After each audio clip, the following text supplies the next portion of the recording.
नमस्कार दोस्तों, सभी पेंशन धारकों का स्वागत है एक बार फिर से हमारे इस YouTube चैनल पर।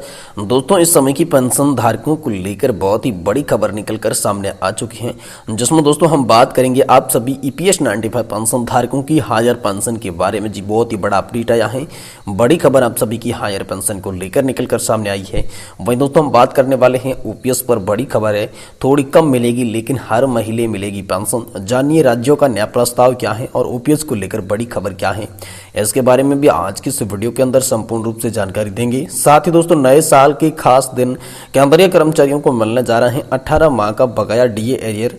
अभी जारी हुआ एक बहुत ही बड़ा अपडेट, इसके बारे में भी आप सभी को बताएंगे। साथ ही साथ दोस्तों आप सभी को बताएंगे कि OPS या फिर NPS किसके पक्ष में बोले रघुराम राजन, और फैब्रिक्स पर बोले कुछ ठीक है लेकिन कुछ गलत। तो दोस्तों आखिर रघुराम राजन ने कौन सा पक्ष लिया, क्या OPS के बारे में बात कही या फिर NPS पर बोले।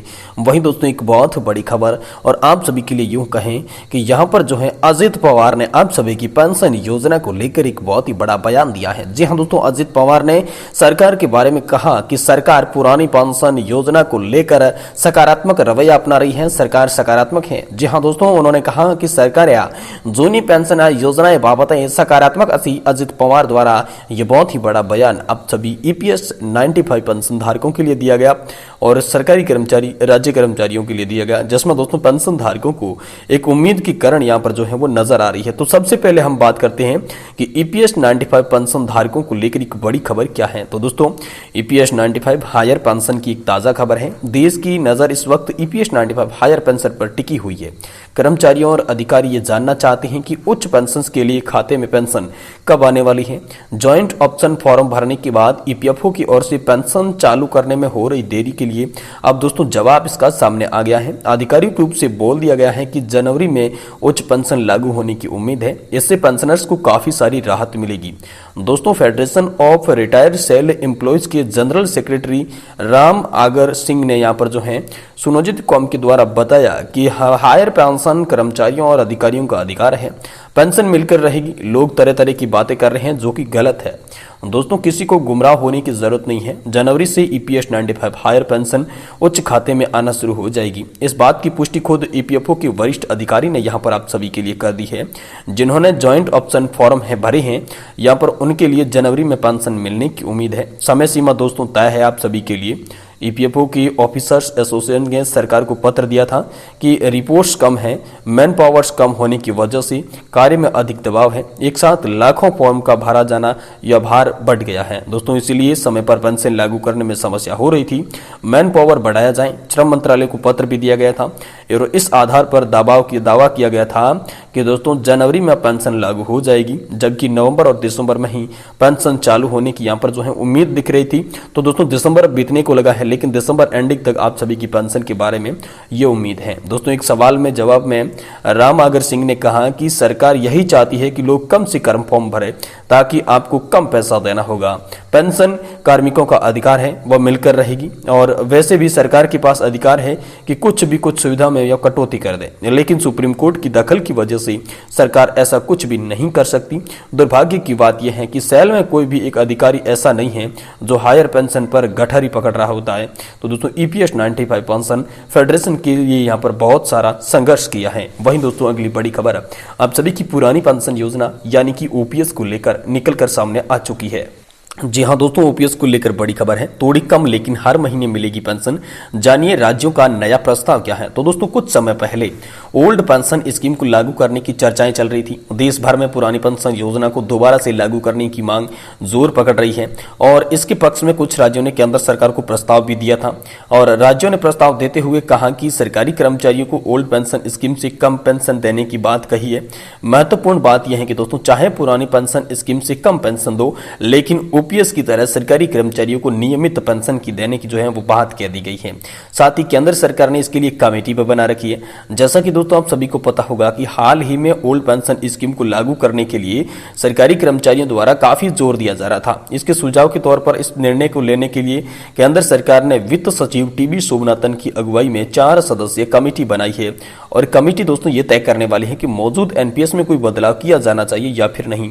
दोस्तों कुछ राज्यों द्वारा दोबारा पुरानी पेंशन स्कीम स्कीम को लागू करने के बाद कमेटी सरकार की मौजूद पेंशन सिस्टम की समीक्षा के लिए गठित कर दी जा चुकी है। वहीं दोस्तों अगली बड़ी खबर आप सभी के लिए बात करें तो दोस्तों नए साल में खास दिन पर केंद्रीय कर्मचारियों को मिलेगा 18 माह का बकाया डीए एरियर, और अभी जारी हुआ आप सभी के लिए बहुत ही बड़ा अपडेट। जी हां दोस्तों, बहुत ही बड़ी खबर है आप सभी के बकाया डीए एरियर को लेकर। जी हां दोस्तों, नए साल पर केंद्रीय कर्मचारियों को फिर बड़ी खुशखबरी मिलने वाली है, जिसका सभी कर्मचारियों को इंतजार है। तो इंतजार अब खत्म होने वाला है, क्योंकि बकाया राशि केंद्र सरकार कभी भी जारी कर सकती है। आपकी जानकारी के लिए दोस्तों आपको बता दें कि केंद्र सरकार की कर्मचारी और पेंशन भोगियों को कोरोना काल के दौरान रोके गए 18 माह के डीए एरियर का भुगतान को लेकर लंबे समय से मांग हो रही थी, जिससे केंद्र सरकार किसी भी समय घोषित करके सभी कर्मचारियों के खाते में पैसे को भेज सकती है। केंद्र सरकार ने कोरोना काल में 18 महीने तक महंगाई भत्ते और महंगाई राहत की किस्तें रोकी थी, जिसका भुगतान अभी तक नहीं किया गया है। सरकार ने कहा है कि आर्थिक स्थिति सुधरेगी, सभी कर्मचारियों को रोका गया डीए एरियर का भुगतान किया जाएगा, क्योंकि पैसों की जरूरत उन्हें कहीं ज्यादा होती है। नेशनल काउंसिलिंग स्टाफ साइड की बैठक में अखिल भारतीय रक्षा कर्मचारी महासंघ के सचिव श्री कुमार ने यहां पर मुद्दा उठाया। उन्होंने ये मांग की कि सरकार सभी कर्मचारियों को उनके खाते में जल्दी से राशि का भुगतान करे और जुलाई का महंगाई भत्ता भी यहां पर बढ़ाया जाए। तो दोस्तों डीए एरियर को लेकर बड़ी खबर यह है कि नेशनल काउंसिलिंग स्टाफ साइड का प्रतिनिधित्व कर रहे श्री कुमार की डीओपीटी के सचिव से अनुरोध किया कि 18 महीने का बकाया और कार्मिक जो बकाया है उन्हें जल्द से जल्द सभी कर्मचारियों के खाते में भेजा जाए। हालांकि अब समय काफी है, नए साल के साथ कर्मचारियों की उम्मीद भी है, जल्द ही कर्मचारियों के खाते में डीए एरियर का पैसा भेज दिया जाएगा। जानकारी के लिए दोस्तों आपको बता दें कि केंद्र सरकार ने महामारी के दौरान कर्मचारियों को भुगतान को रोककर यहाँ पर 34,000 करोड़ रुपए से भी ज्यादा का यहाँ पर जो फंड है वो बचा लिया था। तो इसी फंड को लेकर दोस्तों आप सभी के लिए बड़ी खबर आई है कि अब आप सभी को ये जो फंड है डीए एरियर बकाया है बहुत ही जल्द आप सभी ईपीएस 95 पेंशन धारकों, सरकारी कर्मचारी, राज्य कर्मचारी पेंशन धारकों के खाते में जल्द से जल्द ट्रांसफर किया जाएगा। वहीं दोस्तों यहाँ पर ओपीएस या फिर एनपीएस के पक्ष में है रघुराम राजन। इसको लेकर एक बहुत ही बड़ी खबर है, क्योंकि आज रघुराम राजन का एक बहुत ही बड़ा बयान सामने आया यहाँ पर पेंशन सिस्टम को लेकर। तो उसके बारे में बात करते हैं कि वो आखिर ओपीएस का पक्ष ले रहे हैं या फिर एनपीएस का पक्ष ले रहे हैं, ये दोस्तों आप सभी को बता देते हैं। दोस्तों ओपीएस या फिर एनपीएस किसके पक्ष में है? रघुराम राजन। फैब्रिक सर बोले कुछ ठीक है, लेकिन दोस्तों इसके बारे में आप सभी के लिए बता दें तो हाल ही में हुए 5 राज्यों की विधानसभा चुनाव के दौरान ओल्ड पेंशन की खूब चर्चाएं सुनने को मिली थी। गौरतलब है कि एनडीए की तत्कालीन अटल बिहारी वाजपेयी सरकार में जनवरी 2004 में ओपीएस को रद्द करते हुए न्यू पेंशन स्कीम को लागू कर दी गई थी। ओल्ड पेंशन स्कीम का मुद्दा लंबे समय से सुर्खियों में बना हुआ है। तो बीते कुछ समय पहले चर्चाएं फिर से तेज हो गई थी। एक और जहां केंद्र सरकार और भाजपा इस मुद्दे से दूरी बनाती दिखी, वहीं कांग्रेस समेत विपक्षी पार्टियों ने पुरानी पेंशन पर लौटने के वादे भी यहां पर आप सभी से कर दिए थे। हालांकि चुनाव के नतीजे सबके सामने आ चुके हैं, लेकिन ओपीएस को लेकर चर्चाएं अभी भी तेज है। दोस्तों रिजर्व बैंक ऑफ इंडिया के पूर्व गवर्नर रघुराम राजन ने इसको लेकर कहा कि ओपीएस की जरूरत सरकारी कर्मचारियों के लिए नहीं है। जी हां दोस्तों ने साफ शब्दों में कह दिया कि पुरानी पेंशन योजना सरकारी कर्मचारियों के लिए लागू नहीं की जाएगी, ऐसा यहां पर कहा गया। अब देखो लागू करने की बात तो सरकार और ईपीएफओ के हाथ में है, लेकिन आरबीआई के जो पूर्व गवर्नर रघुराम राजन हैं उन्होंने कहा कि सरकारी कर्मचारियों के लिए ओपीएस लागू करने की कोई जरूरत नहीं है। जो ईपीएस 95 पेंशन धारक वो मांग कर रहे हैं पेंशन बढ़ोतरी की, तो पेंशन बढ़ोतरी जरूर कर देनी चाहिए, लेकिन ओपीएस लागू नहीं करनी चाहिए। ऐसा बयान दोस्तों आप सभी के लिए रघुराम जी राजन के द्वारा निकलकर सामने आया है। वहीं दोस्तों यहां पर आप सभी के लिए बात करें तो दिल्ली में चल रहे धरना प्रदर्शन को दोस्तों अब रोक दिया गया है, क्योंकि श्रम मंत्री भूपेंद्र यादव जी ने यहां पर आप सभी के लिए आग्रह किया था कि आप जो है धरना प्रदर्शन रोक दीजिए, संघर्ष रोक दीजिए, हम आपकी संपूर्ण मांगे मंजूर करवाएंगे। और इसके लिए यहाँ पर जो श्रम मंत्री भूपेंद्र जी यादव हैं उन्होंने कहा था, हमने यहाँ पर जो अशोक जी रावत और महासचिव वीरेंद्र सिंह राजावत से चर्चा के बाद कहा था कि हमने मंत्री से यह आश्वासन दिया है कि पेंशन बढ़ाने के लिए जो आपका प्रस्ताव है वो वित्त मंत्रालय को भेजेंगे और इसके बाद आप सभी के लिए निर्णय आ जाएगा।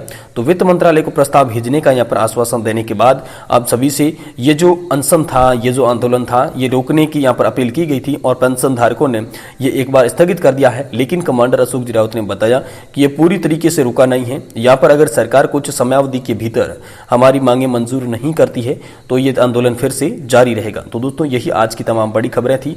आपको वीडियो की जानकारी पसंद आई तो वीडियो लाइक करें और चैनल को जरूर सब्सक्राइब करें, ताकि आने वाले समय में पेंशन से जुड़ी हर बड़ी खबर आपको सही, सटीक और तथ्यों पर आधारित सबसे पहले देखने को मिल सके।